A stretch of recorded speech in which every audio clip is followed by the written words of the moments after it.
అసెంబ్లీకి రాకపోతే ఎన్నికలు జరుగుతామని అల్టిమేట్ గా డెమోక్రసీ అనేది ఉంది. వీళ్ళు ఇష్టం వచ్చినట్టుగా వీళ్ళు బుద్ధి పుట్టినట్టుగా వీళ్ళు ఇష్టం చేయలేరు.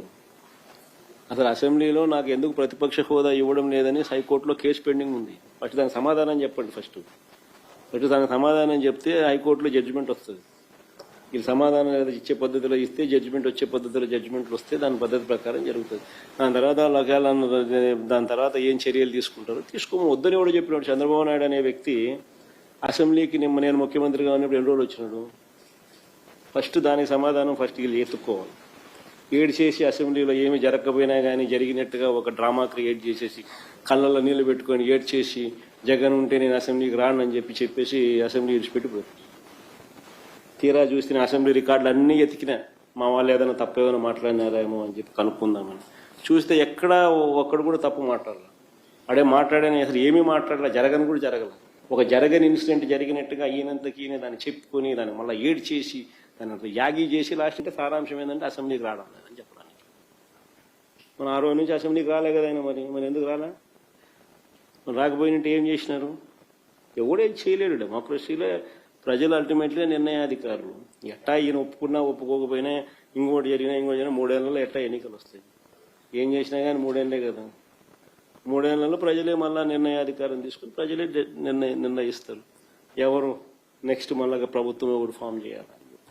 సరే, మెడికల్ కాలేజెస్ టెండర్స్ విషయంలో మీరు అధికారంలోకి వస్తే టెండర్స్ రద్దు చేస్తామని చెప్పారు. కానీ పవన్ కళ్యాణ్ గారు గతంలో ఒక కామెంట్స్ చేశారు, మీరు ఎలా అధికారంలోకి వస్తారో చూస్తామని కూడా. ఈయన చూసేది ఏంది స్వామి నాకు అర్థం కాదు. ఈయన చూసేది ఏంది నాకు అర్థం. పైన దేవుడు కింద ప్రజలు ఆశీర్వదించారు. స్టేట్ ఎలక్షన్ కమిషన్ ముందర మాకున్న అభ్యంతరాలను జరిగిన అన్యాయాలను సవివరంగా వివరించినాం. ఇన్ఫ్యాక్ట్ దేశంలో కల్లా ఎక్కడన్నా బిగ్గెస్ట్ అనామలీ ఎక్కడన్నా జరిగిందంటే అది రాష్ట్రంలోనే. 12.5% వాళ్ళు ఓటు ముగిసే నాటికి ఓట్లు కౌంటింగ్ నాటికి percentage of difference highest in the country. బహుశా ఆంధ్ర రాష్ట్రంలోనే జరిగింది. 12.5%. అంటే దాదాపుగా 48 లక్షల ఓట్లు. ఆ స్థాయిలో జరిగినప్పుడు అది ఎలక్షన్ కమిషన్కి మొన్న ప్రజెంటేషన్లో మా వాళ్ళంతా పోయి ఇచ్చినాం. ఎలక్షన్ కమిషన్కి చెప్పినాం. వాళ్ళు ఇప్పుడు ఇంటెన్సివ్ సర్ అనే అది ఉంది కదా, స్టేట్ ఇంటెన్సివ్ ఏం సార్ అంటే ఇంటెన్సివ్ రివిజన్ ఏదైతే ఎక్సర్సైజ్ ఉందో అది ఆంధ్ర రాష్ట్రంలో కూడా మేము చేస్తాము అని చెప్పి కూడా సానుకూలంగా చెప్పినారు. కానీ at the end of the day అన్ఫార్చునేట్గా ఏం చేయగలుగుతాం? ఏదైనా కానీ ఈ రాహుల్ గాంధీ అనే వ్యక్తి ఏదైతే చెప్తా ఉన్నారో, ఎందుకు ఈ రాహుల్ గాంధీ అనే వ్యక్తి ఆంధ్ర గురించి ఎందుకు మాట్లాడడం లేదు చెప్పు? చంద్రబాబు నాయుడుతో హాట్లైన్లో టచ్లో ఉన్నాడు కాబట్టి మాట్లాడడం.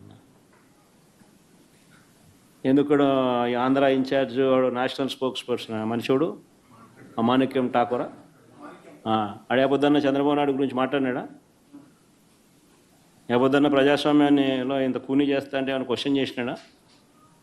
చంద్రబాబు నాయుడు ఇన్ని స్కాములు చేస్తున్నాడు, కంటి ముందర కనపడుతుంది. వీధికి పోయినా బెల్ట్ షాప్ కనపడుతుంది, పక్కకు తిరిగినా పర్మిట్ రూమ్ కనిపిస్తుంది.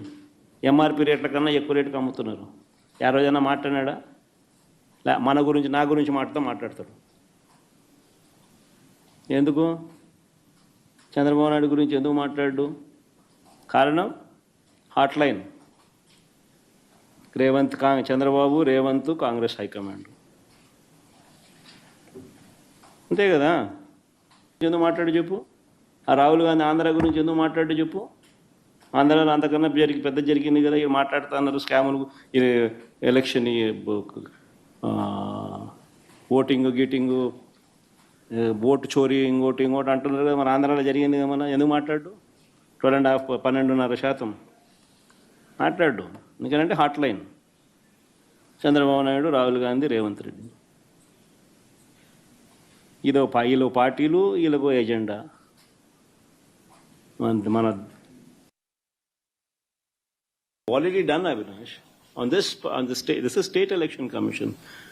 This has got nothing to do with central election commission. And the State Election Commission, we've already complained, and we'll also be launching a similar complaint in the High Court. We'll be taking it to the notice, we'll be presenting all these facts to the notice of the High Court. Ultimately, at the end of the day, we can only do so much. Whatever we can do, we're trying to do.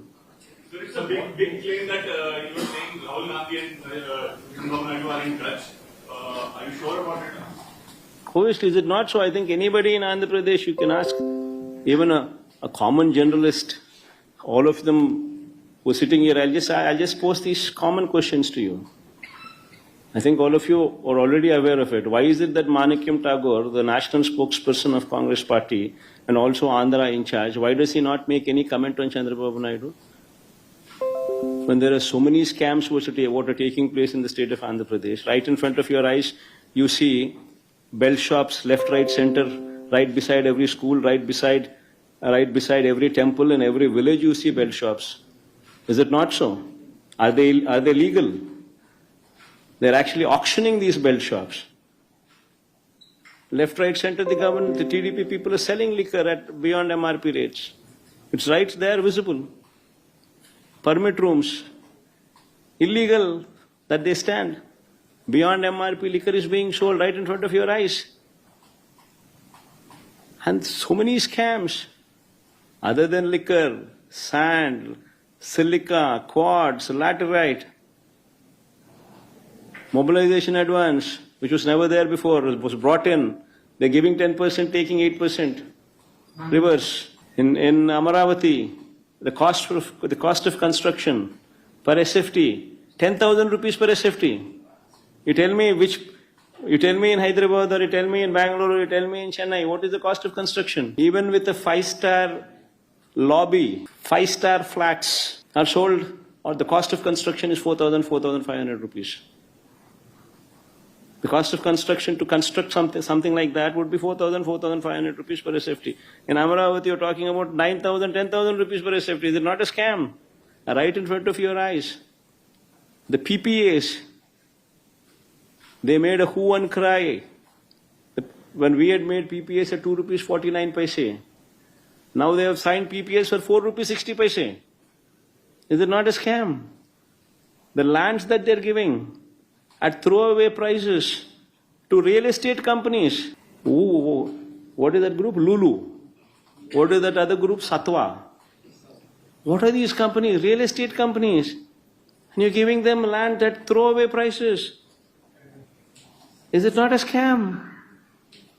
Right in front of you, over your eyes, all these scams are taking place. Yet, the Congress spokesperson, National Congress spokesperson, Andhra in charge, does not speak about Chandrababu Naidu. Why is it so?